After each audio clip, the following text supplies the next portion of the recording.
Good morning बच्चों। हम discuss कर रहे हैं why do we fall ill. हम बीमार क्यों पड़ जाते हैं, हम अनवेल क्यों हो जाते हैं, है ना। तो हमने लगभग सारे टॉपिक कवर कर लिए हैं। अब कुछ डिजीजेज है जो डिस्कस कर लेते हैं, उनका मोड ऑफ ट्रांसमिशन क्या है, उनका कैरियर क्या है और उनका सिम्टम क्या है। ओके, थोड़ा बहुत जनरल नॉलेज होना चाहिए। ओके, चलिए। तो हम कुछ डिजीजेज डिस्कस कर रहे थे। डायरिया हम डिस्कस कर चुके थे।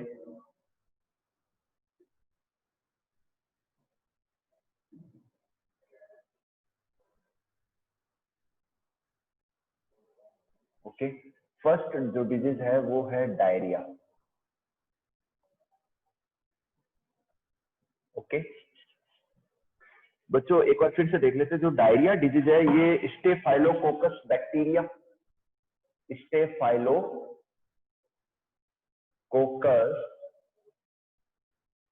बैक्टीरिया या ई कोलाई, इस्चेरिचिया कोलाई बैक्टीरिया के इंफेक्शन के कारण से ये डिजीज होती है ना। तो जो दूषित पानी है, इन्फेक्टेड वाटर है,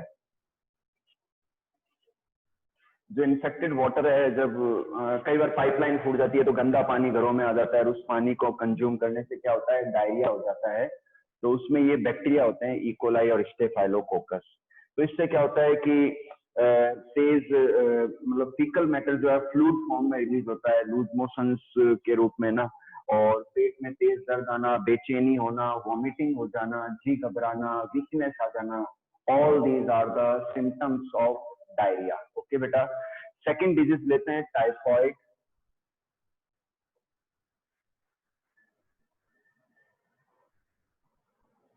जो सेकंड डिजीज है वो टाइफॉइड है and it is caused by salmonella typhi. ये बेटा साल्मोनेला जो टाइफी बैक्टीरिया है उसके कारण से ट्रांसमिट होती है ये डिजीज। और कॉन्टामिनेटेड फूड एंड ठीक है ना, फूड एंड वाटर कि ये जनरली पानी से होता है। इन्फेक्टेड वाटर को कंज्यूम करने से, इन्फेक्टेड फूड को कंज्यूम करने से भी हो जाता है। और ये फीसेस, जो इन्फेक्टेड व्यक्ति का मल है, फीसेस, उसके संपर्क में आने पर पानी कॉन्टामिनेट हो जाता है और उसके थ्रू बॉडी में आता है और पूरी बॉडी में धीरे धीरे इसके सिम्टम्स नजर आने लगते हैं। पहले सिर दर्द होना, बुखार आना, गले में दर्द होना, सीने में दर्द होना, पेट में दर्द होना, फीवर लगातार रहता है टाइफॉइड डिजीज में। तो बहुत ही मेरी नजर में ये सीवियर डिजीज है, शरीर पूरा तोड़ देती है। ठीक है बेटा।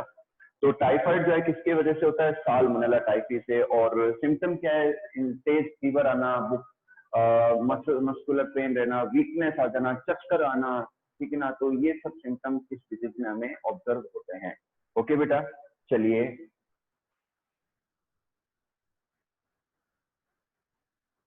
यस बेटा, थर्ड इज द ट्यूबरकुलोसिस। जो थर्ड डिजीज है वो है ट्यूबरकुलोसिस।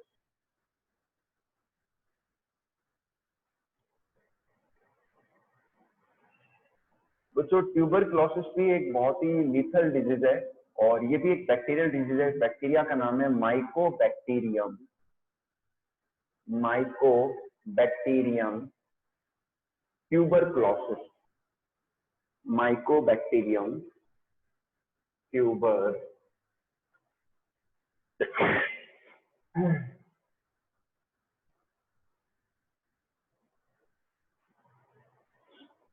माइकोबैक्टीरियम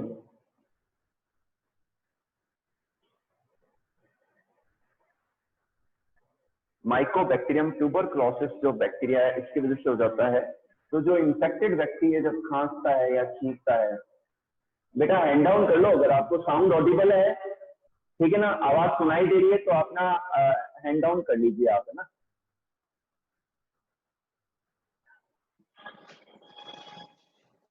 तो ट्यूबरकुलोसिस जो डिजीज है ये माइकोबैक्टीरियम ट्यूबरकुलोसिस होता है। जो इन्फेक्टेड व्यक्ति होता है जब खांसता है तो उसका जो बलगम है, जो गले में बलगम है, जो स्पूटम है, उसमें बैक्टीरिया रिसाइड करता है तो वो बाहर रिलीज कर देता है। तो फिर उसके संपर्क में जो भी फूड या पानी आता है तो वहां ये इन्फेक्शन चला जाता है और फिर वहां से हेल्दी व्यक्ति की बॉडी में चला जाता है। तो इसका इन्फेक्शन शुरू होता है गले से लेकर फिर ना, स्पेशली लंग्स के अंदर इस बैक्टीरिया का इन्फेक्शन रहता है। तो सीने में तेज दर्द रहना और लंबा चलता है, इंक्यूबेशन पीरियड लंबा चलता है, बीमारी लंबी चलती है। ये ट्रीटमेंट पूरा कई महीनों तक लेना पड़ता है तब जाके ये बीमारी ठीक होती है, ठीक है ना। सीने में तेज दर्द होना, फीवर आना, वीकनेस आ जाना, तो all these are the symptoms of tuberculosis TB. Okay, और बच्चों आज से 40-50 साल पहले तो टीबी एड्स की तरह, कैंसर की तरह था। टीबी जो था एड्स और कैंसर की तरह होता था, क्योंकि इलाज मिलता नहीं था और गरीब आदमी जो है, जो लोअर क्लास लोग है, वो प्रॉपर ट्रीटमेंट ले नहीं पाते थे, और इस वजह से क्या होता था कि इस डिजीज के कारण से जो पेशेंट है वो मारा जाता था। ठीक है ना। नेक्स्ट लेते हैं malaria. Fourth one is the malaria.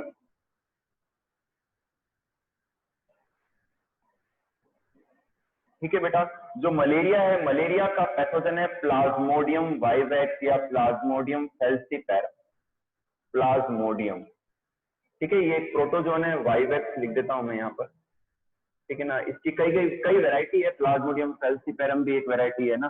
तो प्लाज्मोडियम की वजह से क्या है, ये डिजीज हो जाता है। तो ये डिजीज का कैरियर है मॉस्किटो, फीमेल एनोफिलीज मॉस्किटो। जो फीमेल एनोफिलीज मॉस्किटो है, उसकी वजह से ये डिजीज क्या होती है, उसके काटने पर हेल्दी व्यक्ति में ये प्लाज्मोडियम उसके ब्लड में चला जाता है, ब्लड से फिर उसके लीवर में जाता है, लीवर में मल्टीप्लाई होता है, लीवर की सेल्स में, वहां इंफेक्शन कॉज करता है, फिर वहां से जो आरबीसी के अंदर आ जाते हैं, है ना, और वहां फिर से ये मल्टीप्लाई करते हैं। और इसकी वजह से क्या होता है कि जब आरबीसी रप्चर होती है तो हर 48 आवर्स के बाद में तेज शिवरिंग होती है ना, चिल होता है और वापस से बुखार आता है। तो ये इसके कैरियर कौन है, फीमेल एनोफिलीज है। और सिम्टम क्या है, तेज फीवर आना, सर्दी लगना, चिल होना, शिवरिंग होना, कंपी आना। तो ये सब होने के बाद में जो है इस तरीके से रेगुलर इंटरवल से फीवर आता है। तो ये बेटा मलेरिया है। नेक्स्ट लेते हैं हिपेटाइटिस।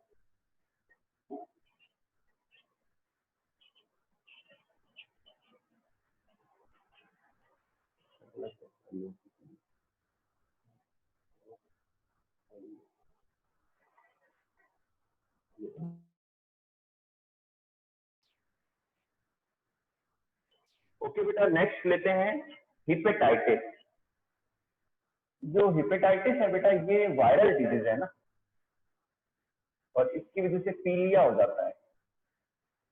तो हिपेटाइटिस जो है, हिपेटाइटिस वायरस के कारण से होता है, और ये वायरस फूड के थ्रू या वाटर के थ्रू, इन्फेक्टेड वाटर और इन्फेक्टेड फूड के थ्रू हमारी बॉडी में आ जाता है। और इसका जो टारगेट है वो लीवर होता है, और उसकी वजह से लीवर में आपको पता है ये बाइल जूस बनते हैं, तो जो बाइल पिगमेंट्स हैं वो आंखों के नीचे, स्किन के नीचे इकट्ठा होना शुरू हो जाते हैं, तो बॉडी में जॉन्डिस हो जाता है, येलोनेस हो जाता है। तो कैरियर तो हो गया इन्फेक्टेड फूड एंड वाटर। और इसके सिम्टम क्या रहेंगे, सिम्टम रहेंगे जॉन्डिस हो जाना, तेज फीवर आना, वीकनेस हो जाना, ठीक है ना, नोजिया हो जाना, बेचैनी रहना, ठीक है ना। तो इस तरीके के सिम्टम इस बीमारी में देखने को मिलते हैं। फीवर कॉमन ही मानो आप, है ना, इन सब बीमारियों में। नेक्स्ट लेते हैं पोलियो। नेक्स्ट लेते हैं पोलियो। तो बेटा जो पोलियो है, ये पोलियो वायरस से होता है ना, और ये सीधा ही, इसका जो मोड ऑफ ट्रांसमिशन है, इसका जो कैरियर है वो सीधा ही आ जाता है। जो पोलियो है, पोलियो का जो वायरस है, ठीक है ना, ये सीधा ही कोई भी बच्चा है उसके बॉडी में आ जाता है, और इसका जो टारगेट है वो नर्वस सिस्टम होता है। नर्वस सिस्टम पर इसका वायरस अपना अटैक करता है, और उसकी वजह से नर्वस सिस्टम का जो भाग अफेक्टेड होता है, उससे रिलेटेड जो ऑर्गन है वो पैरालाइज हो जाता है।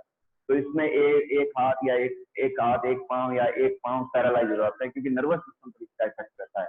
तो शुरुआत में तेज फीवर आना ना, मस्कुलर पेन रहना, ये सब सिम्टम नजर आते हैं इनिशियल स्टेज पर।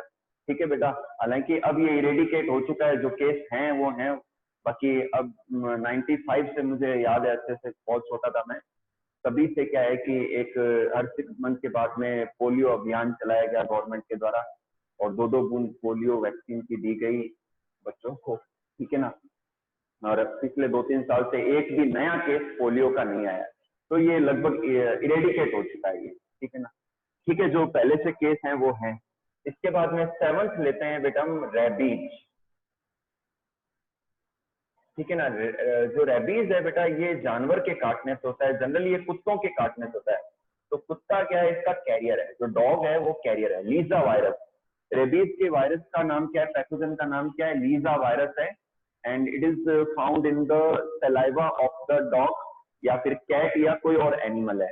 तो जब ये एनिमल काटता है, तो अगर ये इंफेक्टेड है, एक बात और ध्यान रखना, नॉर्मल डॉग काट रहा है वो एक अलग कंसेप्ट है, अगर किसी डॉग के अंदर रेबीज का वायरस है, लीजा वायरस है, तो उस पर भी उसका बीमारी है, उसके अंदर वो भी अफेक्टेड है। तो जब किसी हेल्दी व्यक्ति को बाइट करता है, काट जाता है, तो वो अपनी सलाइवा रिलीज कर देता है और वो जो वायरस है हमारे ब्लड में आ जाता है, ठीक है ना। अब हमारे अंदर भी वो इन्फेक्शन कॉज करता है। तो इससे इसीलिए कहता है कि जो डॉग है उसके ऊपर ऑब्जर्वेशन रखो, काट देता है उसके बाद में। अगर वो 10-15 दिन में अगर पागल हो गया है तो समझ जाओ कि उसको रेबीज था। तो एकदम तुरंत इसका ट्रीटमेंट हमें लेना बहुत जरूरी है, ठीक है ना। तो एक तो ये चीज है। इसके अलावा इसमें हाइड्रोफोबिया हो जाता है, मतलब पानी से डर लगने लग जाता है। इस डिजीज के अंदर, रेबीज के अंदर क्या मसल्स का कॉन्ट्रैक्ट, ऐसा लगता है कोई गला दबा रहा है, क्योंकि जो थॉट है यहाँ का जो एरिया है उसकी मसल्स का कॉन्ट्रेक्शन होता है। तो एकदम एकदम घुटन सी होती है, बेचैनी होती है, नोजिया हो जाता है, फीवर आना, मसल का कॉन्ट्रेक्शन हो जाना। तो ये सब सिम्टम हमें इस डिजीज में देखने को मिलते हैं। ओके बेटा, फिर लेते हैं नेक्स्ट डिजीज, लेते हैं हम एड्स। जो एड्स डिजीज है वो है एड्स। एड्स का नाम है एक्वायर्ड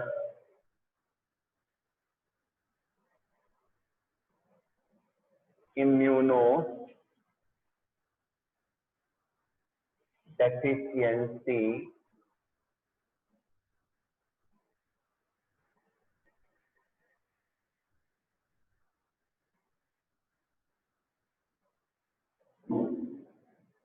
सिंड्रोम। ये तो फुल फॉर्म है एड्स का। अब जो वायरस है, एड्स का जो वायरस है वो वायरस है HIV। क्या नेम है इसका? HIV,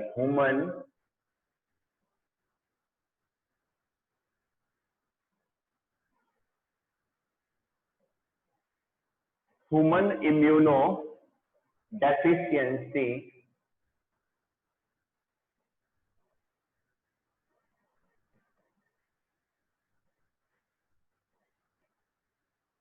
human immuno deficiency virus.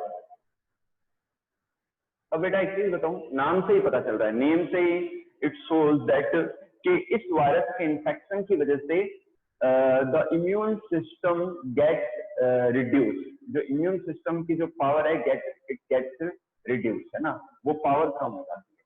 क्योंकि जो एड्स का वायरस, जो HIV, वो सीधा लिम्फोसाइट सेल पर अटैक करता है, जो T और B लिम्फोसाइट है उन पर अटैक करता है। तो उससे क्या होता है, एंटीबॉडीज का प्रोडक्शन बंद हो जाता है। तो एंटीबॉडीज का प्रोडक्शन बंद हो गया, शरीर की जो आर्मी है वो खत्म हो गई। तो धीरे धीरे क्या है कि इम्यून सिस्टम वीक होता चला जाता है, ठीक है ना। और फिर कई सारी बीमारियां एक साथ अटैक, इम्यून सिस्टम वीक होगा तो कुछ भी अटैक हो सकता है, बीमारी कोई भी आ सकती है शरीर में, क्योंकि हर जगह इन्फेक्शन तो है ही। ये तो हमारी बॉडी हमें हमें बताती है। आपने देखा होगा कि जो जंगली जानवर होते हैं वो कोई ट्रीटमेंट नहीं लेते, कोई कपड़े नहीं पहनते, कोई भी वो वैक्सीनेशन नहीं कराते, फिर भी वो बीमार नहीं पड़ते, क्योंकि वो वाइल्ड है। आदमी जितना ज्यादा अनकंफर्ट रहता है वो उतने ज्यादा स्ट्रांग बनता चला जाता है। तो इसी तरीके से जो एनिमल्स है, जो जंगलों में रहते हैं, वाइल्ड एनिमल्स हैं या जो वाइल्ड प्लांट्स हैं, वो जल्दी से डैमेज नहीं होते, जल्दी से खराब नहीं होते, जल्दी से उन्हें इन्फेक्शन नहीं होता, जल्दी से बीमारियां नहीं होती, क्योंकि वो रफ एंड टफ हो गए और वो मतलब हार्ड कंडीशंस में रह गए। तो उनका इम्यून सिस्टम स्ट्रांग हो गया, इसलिए वो बीमार नहीं पड़ते हैं। हम बहुत ही ज्यादा आरामदायक माहौल में रहते हैं, इसलिए हमारा बॉडी वीक है, तो हमें कुछ ऐसी बीमारियां जो हो जाती है, ठीक है ना। फिर भी हमारा इम्यून सिस्टम जब तक वर्क करता है हमें कोई भी डिजीज इजीली नहीं होती है। आगे बात समझ में आपके। तो यही है। तो एड्स की डिजीज में क्या होता है, इम्यून सिस्टम ही खत्म हो जाता है। तो धीरे धीरे क्या होता है, अच्छा, एड्स का जो सिम्टम अपीयर होने में जो है 6 महीने से 5 साल तक लग जाता है। 6 months to 5 years तक इसमें लग जाते हैं एक्सपोज होने में। जब तक पेशेंट को पता चलता है बहुत देर हो जाती है। और शायद ये T और B लिम्फोसाइट पर अटैक करते हैं, शायद इसी कारण से इसका इलाज पॉसिबल नहीं है आपका, है ना।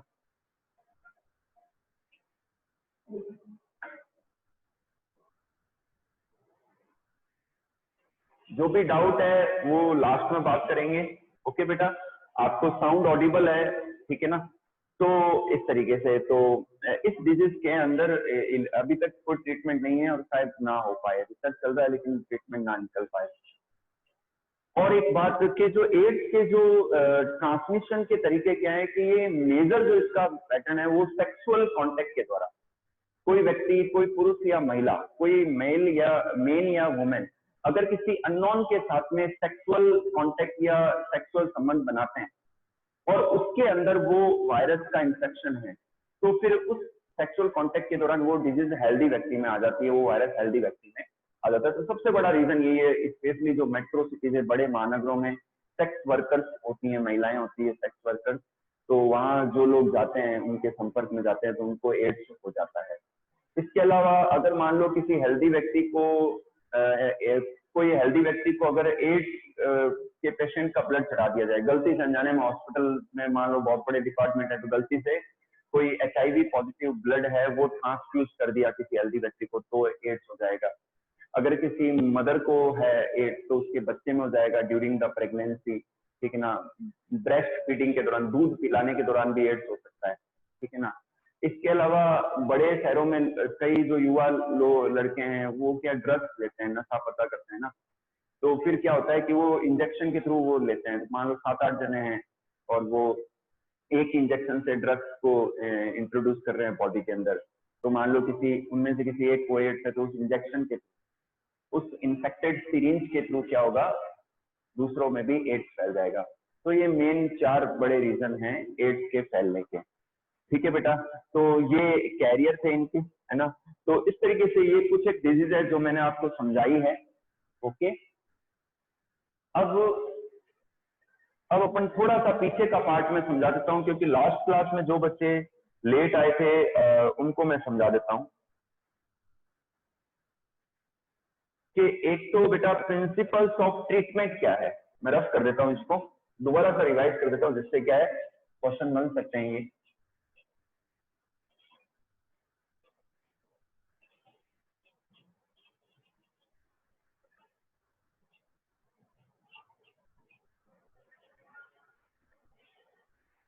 Principles of treatment,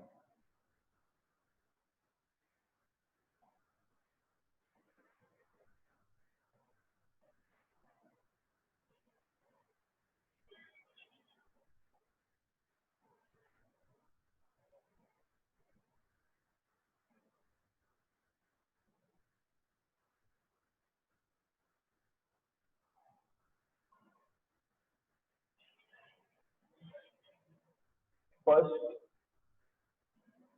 to reduce effects of disease.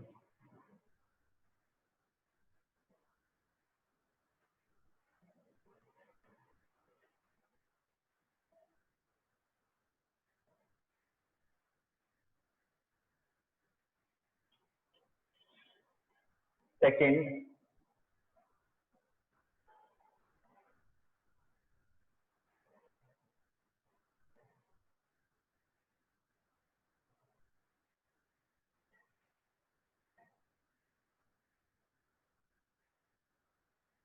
ठीक है बेटा, एक बार इस टॉपिक को मैं दोबारा बता रहा हूँ। प्रिंसिपल्स ऑफ ट्रीटमेंट क्या है कि कोई भी डॉक्टर, जब आप किसी डॉक्टर को दिखाने जाते हैं तो उसके ट्रीटमेंट का पैटर्न क्या है, लाइन ऑफ ट्रीटमेंट क्या है। फर्स्ट स्टेप होता है to reduce the effects of disease, कि मान लो डिजीज डायग्नोस हो गई है, किसी टेस्ट के द्वारा कंफर्म हो गया है कि हाँ भी पर्टिकुलर ये डिजीज है, तो डिजीज के दौरान जो भी इफेक्ट होता है बॉडी के अंदर, डॉक्टर का टारगेट ये होता है कि पहले उस डिजीज के इफेक्ट को रिड्यूस किया जाए, ठीक है ना, to reduce the effects of disease. तो डॉक्टर हमें ऐसी मेडिसिन देते हैं जिससे मान लो बदन दर्द है, बुखार है, ठीक है ना, ये सब चीजें थोड़ी रिड्यूस हो जाए। तो पहले उस डिजीज के इफेक्ट को रिड्यूस करने का पैटर्न रहता है, ठीक है। सेकंड रहते हैं टू किल द माइक्रोब्स। एक तो क्या है कि जो डिजीज के दौरान जो भी इफेक्ट है वो उससे रिलैक्स मिलने पर क्या है कि जो पेशेंट है थोड़ा सा रिलैक्स हो जाता है, पेरेंट्स को, जो पेशेंट है उसको थोड़ा सा आराम मिल जाता है। उसके बाद में डॉक्टर अपनी मेडिसिन के अंदर एंटीबायोटिक्स ऐड करते हैं, जिससे क्या है कि जो इंफेक्शियस एजेंट है, जो बैक्टीरिया है या जो वो किल होता है, ठीक है ना, टू किल द माइक्रोब्स। तो उस डिजीज के पैथोजन को किल करने के लिए ऐसी मेडिसिन दी जाती है कि वो किल हो जाए। तो इन दो तरीकों से क्या है कि कोई भी जो डिजीज है उसको ट्रीट किया जाता है, ठीक है बेटा।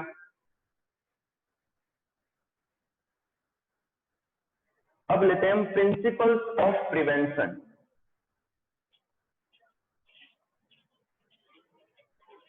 ये मैं इसलिए बता रहा हूं कि प्रीवियस क्लास में कुछ बच्चे लेट ज्वाइन किया था उन्होंने।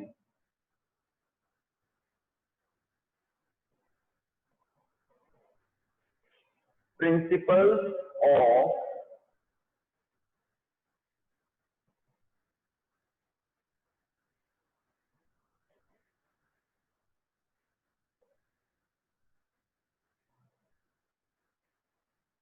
Principles of prevention, general ways of prevention.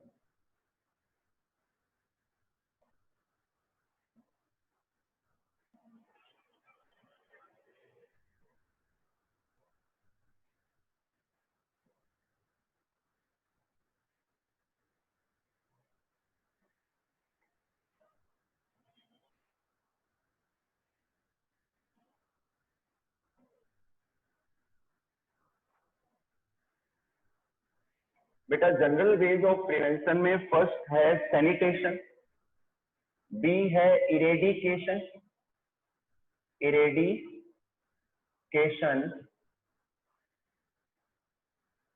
Of vectors, eradication of vectors, C है स्टेरिलाइजेशन।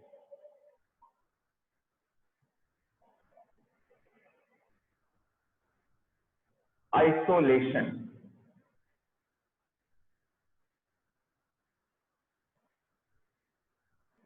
आइसोलेशन। ई है education,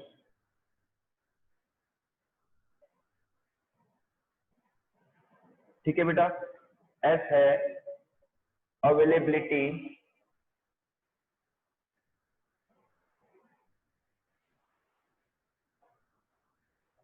of proper and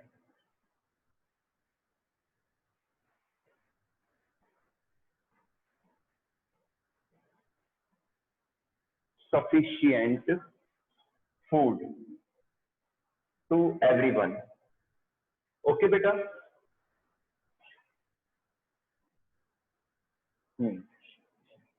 principles of prevention कि कैसे किसी डिजीज को प्रिवेंट किया जाए, फैलने से रोका जाए।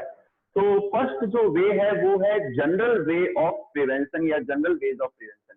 इसमें कई सारे स्टेप्स हैं बेटा। ए है सैनिटेशन। सैनिटेशन का मतलब होता है कि साफ सफाई, हमारे जो रहने का जगह है, जो घर है, हमारे आसपास का एरिया है, हमारी कॉलोनी है, वहां पर प्रॉपर सैनिटेशन हो। हॉस्पिटल्स की बात करें तो वहाँ पूरी साफ सफाई है, वो प्रॉपर फिनॉल के वाटर से पोछे लगाए जाए, फिनॉल का वहाँ छिड़काव हो, जिससे क्या है कि जो बैक्टीरिया वगैरह इन्फेक्शन है वो खत्म हो जाए, ठीक है ना। तो सैनिटेशन रख के हम बीमारियों से बचे रह सकते हैं। सेकंड है इरेडिकेशन ऑफ द वेक्टर्स। बच्चों कई सारी बीमारियां ऐसी होती हैं जो वेक्टर्स के द्वारा, मॉस्किटोज के द्वारा ट्रांसमिट होती है। तो हमारे घरों के आसपास पानी को स्टेगनेंट वाटर में ही मच्छर पनपते हैं, वो अपने अंडे देते हैं। तो घरों के आसपास पानी को इकट्ठा ना होने दिया जाए। जो पुराने जो घर हैं जिनकी छतों पर कुछ पुराने सामान पड़े हैं, कूलर है या टायर पड़े हैं, उनमें पानी इकट्ठा हो गया तो वो ऐसा ना होने दिया जाए, ठीक है ना। उसके अलावा आसपास कोई पानी की जगह है जहाँ, तो वहाँ प्रॉपर केमिकल्स का छिड़काव होना चाहिए, जिससे क्या है कि वहां पर जो मच्छर है वो पनप नहीं पाए, ठीक है ना। तो eradication of the vectors, vectors को इरेडिकेट करके हम डिजीजेस को फैलने से रोक सकते हैं। नेक्स्ट लेते हैं स्टेरिलाइजेशन। स्टेरिलाइजेशन का मतलब होता है कि जो भी इक्विपमेंट है, जो भी आर्टिकल्स है जो हम काम में लेते हैं, तो वो इन्फेक्शन लेस हो। तो इनफैक्ट आपने देखा होगा कि आपको मैं बता दूं, ऑपरेशन थिएटर जो होता है हॉस्पिटल में, उसमें क्या ऑपरेशन से पहले लगातार वहां पर ट्रीटमेंट होता है यूवी रेज से, अल्ट्रावायलेट रेज के द्वारा वहां पर ट्रीटमेंट होता है, तो एक भी बैक्टीरिया नहीं रहता। मैंने खुद ने ये रिसर्च किया है ऑपरेशन थिएटर का, क्योंकि वहां पर एक भी बैक्टीरिया नहीं होता उनकी एयर में और वहां के किसी भी आर्टिकल के ऊपर, क्योंकि वो यूवी रेज से ट्रीटमेंट देते हैं।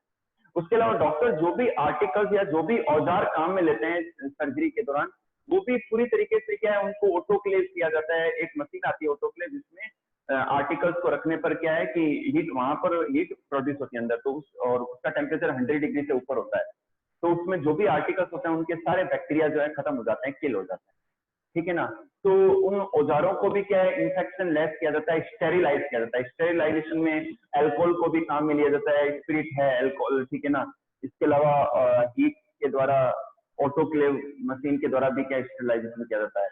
तो जो भी आर्टिकल्स हैं पेशेंट के आसपास के या हॉस्पिटल्स के अंदर, उनको स्टेरिलाइज किया जाता है, जिससे क्या है कि वो डिजीज किसी और को ना हो, ठीक है ना। आइसोलेशन, अगर कोई इंफेक्टियस डिजीज हो गई है, जैसे कि अभी कोविड हो गया, तो पेशेंट को आइसोलेट कर दिया जाए अपने घर के अंदर ही, एक सेपरेट रूम के अंदर उनका जो भी कपड़े हैं, तौलिया है, ठीक है ना, जो भी कपड़े हैं वो सेपरेट कर दिया जाए, उनके जो बर्तन वगैरह हैं वो भी उनका सेपरेट कर दिया जाए, आइसोलेट कर दिया जाए। तो इससे क्या होगा कि जब तक वो पेशेंट ठीक होगा तो वो उससे किसी और को वो बीमारी नहीं होगी। तो वो आइसोलेट हो गया तो उसने प्रोटेक्ट कर लिया अपने आप को भी और दूसरों को भी।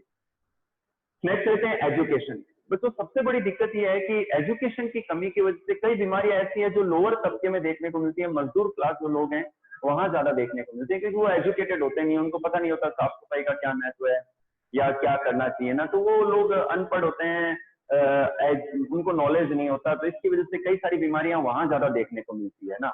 कई बार ये जो कुपोषण की जो बीमारी है, माल न्यूट्रिशन, वो हेल्दी खाना ना खाने से होता है। हमारे खाने के अंदर सभी प्रकार के कंपोनेंट होने चाहिए, कार्बोहाइड्रेट, फैट, प्रोटीन, ठीक है ना, विटामिन, मिनरल, ये सब होने चाहिए, तभी हम बैलेंस डाइट ले पाएंगे और अपन हेल्दी बने रह सकते हैं। ठीक है बेटा, फिर लेते हैं अवेलेबिलिटी ऑफ द प्रॉपर, ठीक है ना, availability of the proper and sufficient food. Sufficient food का मतलब है कि बैलेंस्ड डाइट होनी चाहिए, जो अपनी डाइट है वो एकदम बैलेंस होनी चाहिए, ठीक है ना, उसमें सारे प्रकार के कंपोनेंट होने चाहिए। अगर हम ऐसा करते हैं तो हम कभी बीमार नहीं पड़ेंगे, क्योंकि सारे सप्लीमेंट हमें मिलेंगे, ठीक है ना। जनरली हमारे अंदर इन मिनरल्स की, इन विटामिन की, प्रोटीन की कमी होने से उनकी डेफिशिएंसी के डिसऑर्डर हो जाते हैं। ओके बेटा, चलिए अब लेते हैं स्पेसिफिक वे ऑफ प्रिवेंशन। यही लिख देता हूं मैं, स्पेसिफिक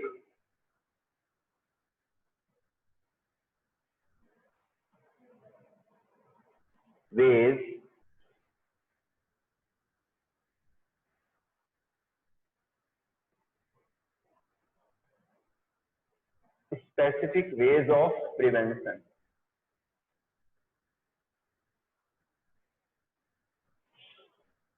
proper immunization,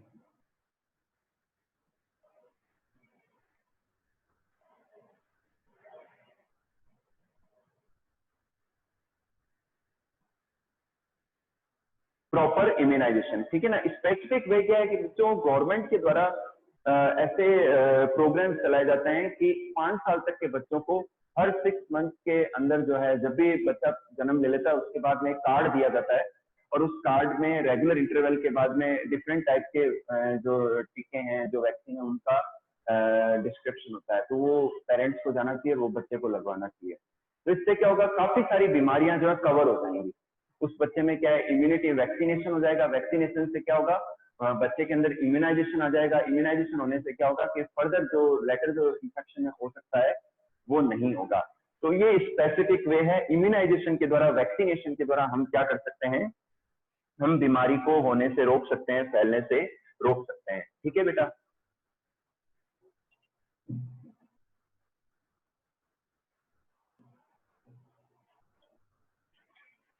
चलिए कुछ और टॉपिक्स भी देख लेते हैं अपन।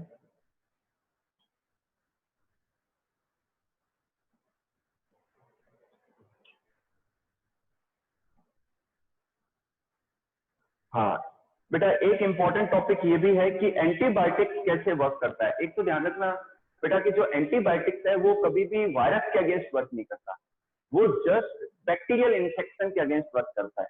कि जब भी हम बीमार पड़ते हैं तो हमारा इम्यून सिस्टम कमजोर होता है, तो डॉक्टर्स अपने ट्रीटमेंट में, अपने मेडिकेशन में एंटीबायोटिक को जरूर ऐड करता है, जिससे क्या है, कोई अनदर इन्फेक्शन ना हो पाए।